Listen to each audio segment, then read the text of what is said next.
Day 2 of the Masters, we are making a golf course favorite, the one and only Transfusion. We're going to start off with 0.25 ounces of our fresh squeezed lime juice. And since this is a build-in glass, we're going to go straight into our glass here.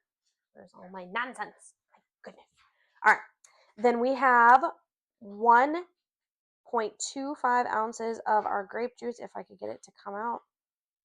Obvi, not the glass receptacle I would prefer. But hey, I got small children. What can I say? Okay. And last but not least, I got juice all over me. We're going to do, 3 ounces of vodka. So there's 2. And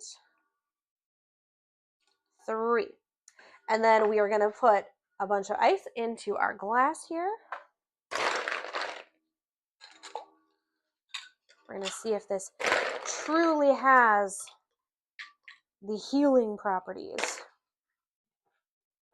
Okay. And then last but not least, we are going to top with ginger ale. All the way to the brim. Ta-da! You could always do a little less ice and do a little bit more ginger ale too. That's totally a preference that you can use.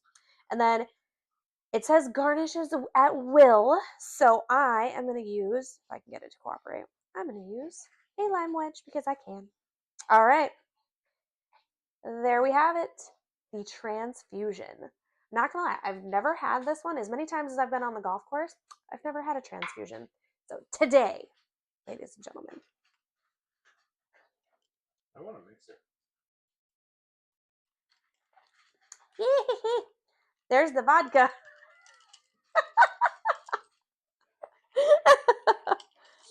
I hope everyone really appreciated my face on that one.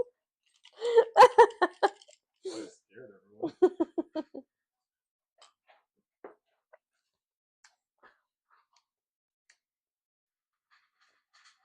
She boozy. Woo-wee. Okay, anywho. I'm not sure how in the world the healing properties of this cocktail are supposed to work. Supposedly, it's supposed to help with hangovers for golfers. I don't think this is what's going to do it, but hey, who am I to judge? All right, guys, don't forget, if you enjoy the cocktails, you like my beautiful face, or just, hearing me ramble about random stuff, and maybe making a cocktail of mine, don't forget to like, comment, and subscribe. Of course, ingredients are going to be listed down below. That way you can make this cocktail as well. Until the next pour. Cheers!